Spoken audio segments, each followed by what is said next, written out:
بسم اللہ الرحمن الرحیم۔ السلام علیکم ورحمۃ اللہ وبرکاتہ۔ محترم طلباء کرام، امید ہے آپ سب خیریت سے ہوں گے۔ آج ہم 11ویں جماعت کے ترجمۃ القرآن کا سب سے پہلا لیکچر پڑھیں گے۔ پہلے لیکچر کے اندر ہم سورۃ البقرہ کا تعارف اور اس کی خصوصیات کو پڑھیں گے۔ تو ہم دیکھتے ہیں اس کے پیراگراف کو۔ سورۃ البقرہ قرآن مجید کی ترتیب کے اعتبار سے دوسری اور سب سے لمبی سورت ہے۔ طویل کے معنی ہوتے ہیں لمبی۔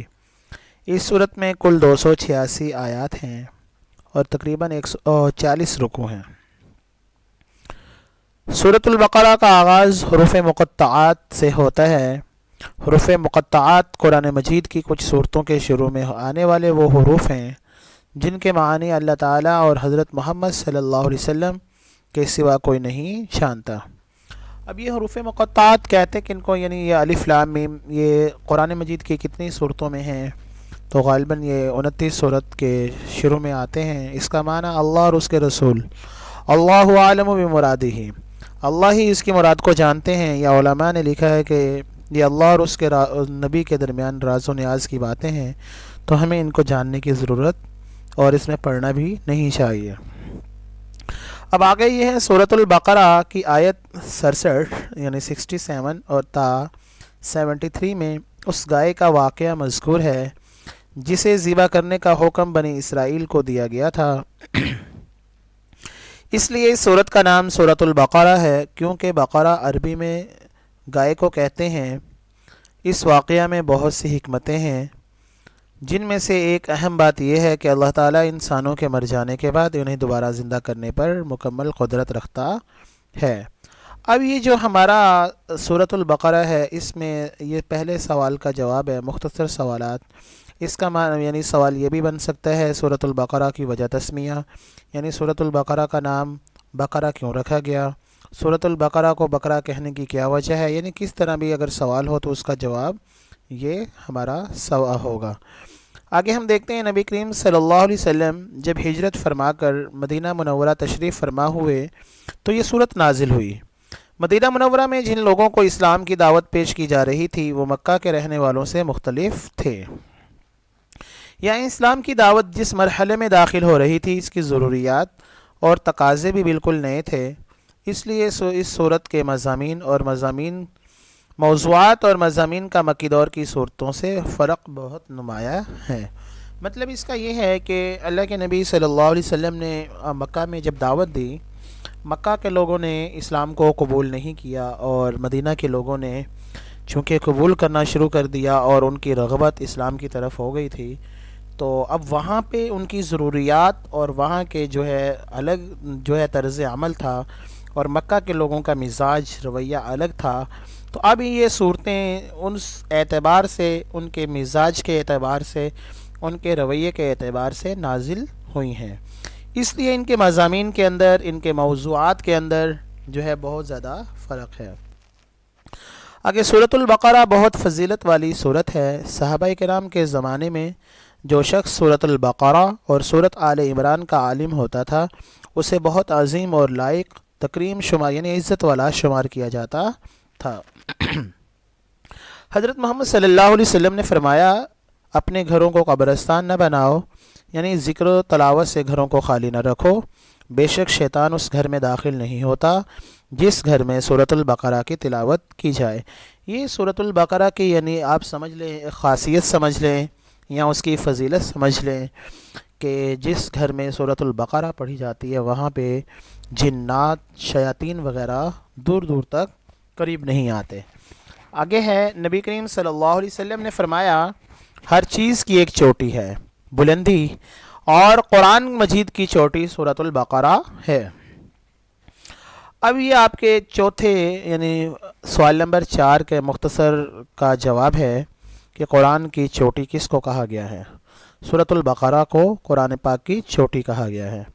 آگے حضور اکرم صلی اللہ علیہ وسلم نے فرمایا، سورۃ البقرہ پڑھا کرو، اس کے پڑھنے میں برکت، چھوڑنے میں حسرت اور بدنصیبی ہے، اور اہل باطل یعنی جو جھوٹ والے لوگ ہیں، مکار والے لوگ ہیں، جو کاہن جادوگر لوگ ہیں، ان لوگوں کے پاس کا اس پر بس نہیں چلتا، یعنی ان کا فریب اثر نہیں کرتا۔ تو اس کا سوال یہاں پہ یہ بن سکتا ہے کہ سورۃ البقرہ نہ پڑھنے والوں کے لیے کیا وعید ہے، یا سورۃ البقرہ نہ پڑھنے والوں کے لیے کیا نقصانات ہیں۔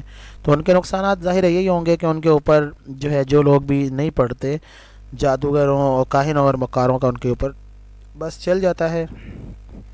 جی، سورۃ البقرہ قرآن مجید کی 7 لمبی صورتوں میں سے سب سے بڑی صورت ہے۔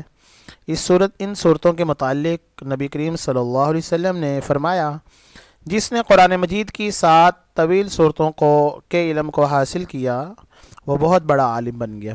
یعنی اب یہ دوسرا آپ کا سوال یہاں پر مختصر سوال ہے، قرآن پاک کا سورۃ البقرہ کی فضیلت بیان کریں۔ تو یہ سورۃ البقرہ کے یہاں پہ فضیلت بیان ہوئی ہے کہ جو ان کے علم کو سیکھ لیتا ہے وہ بہت بڑا کیا بن جاتا ہے، عالم بن جاتا ہے۔